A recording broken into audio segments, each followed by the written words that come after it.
नमस्कार किसान साथियों, स्वागत है आप सभी का पुनः एक बार फिर से आपके अपने यूट्यूब चैनल किसान मित्र यूट्यूब चैनल में।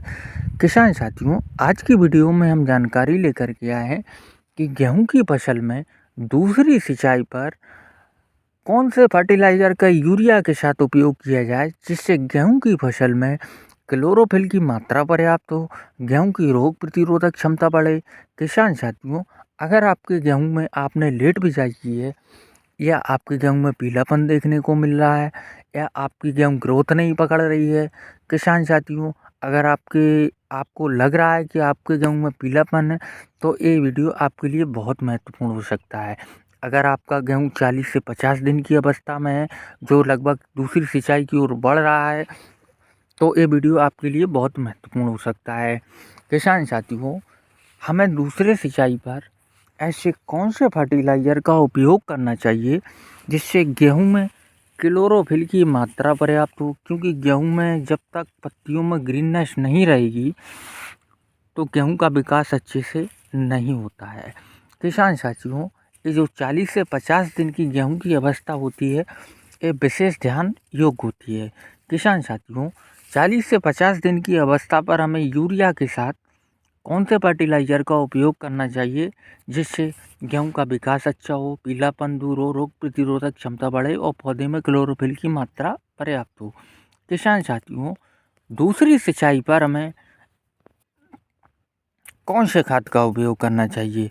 गेहूं में विभिन्न चरणों में अलग अलग एनपीके खाद का प्रयोग किया जाता है। जैसे पहले सिंचाई पर किसी और खाद का प्रयोग करते हैं, दूसरी सिंचाई पर और खाद का प्रयोग करते हैं, ऐसे ही विभिन्न प्रकार के खाद का प्रयोग किया जाता है।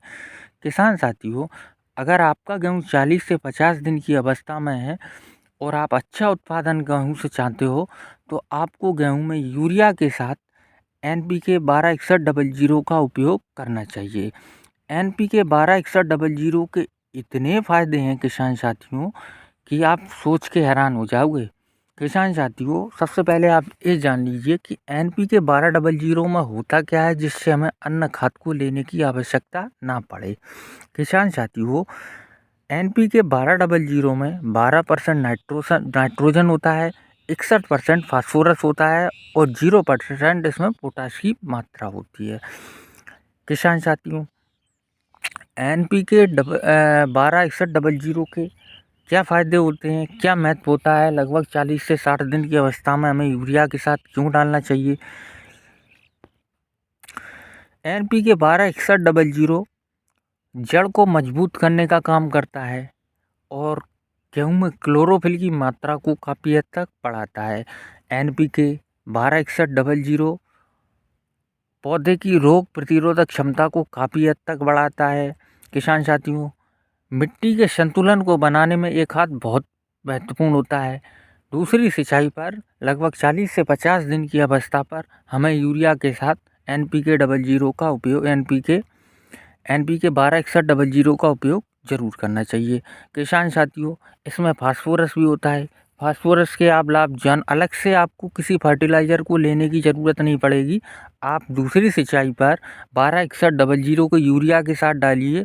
इसमें फास्फोरस भी होता है। इसके फास्फोरस के आपको मैं लाभ बताता हूँ। फास्फोरस जड़ प्रणाली को विकसित करने में काफ़ी हद तक मदद करता है।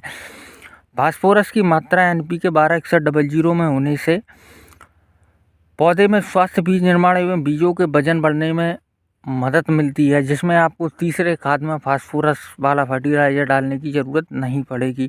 इसके अनगिनत फ़ायदे हैं किसान साथियों। अगर आपका गेहूँ 40 से 50 दिन की अवस्था में है और आप दूसरी सिंचाई की ओर बढ़ रहे हैं, तो आपको एनपीके 126100 का उपयोग ज़रूर करना चाहिए। किसान साथियों, हमें कितनी अवस्था में अब इसकी मात्रा क्या होनी चाहिए? किसान साथियों, एनपीके 126100 फर्टिलाइज़र को हम अपनी फसलों में छिड़काव के माध्यम से और ड्रिप के माध्यम से उपयोग कर सकते हैं। यदि छिड़काव के लिए उपयोग करते हैं तो 750 ग्राम से 1 किलोग्राम तक, मतलब 1 किलो एनपीके 126100 150 से 200 लीटर पानी में इसको आपको घोलना है, लगभग दूसरी सिंचाई करने के बाद, और इसका आपको स्प्रे करना है।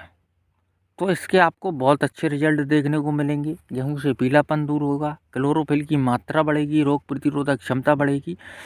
तो आप दूसरी सिंचाई पर इस खाद का उपयोग ज़रूर करें। किसान साथियों, हम खेती से संबंधित वीडियो लाते रहते हैं। आपको अगर वीडियो पसंद आए तो चैनल को सब्सक्राइब ज़रूर करें। मिलते हैं अगले वीडियो में एक और नई जानकारी के साथ। तब तक के लिए धन्यवाद।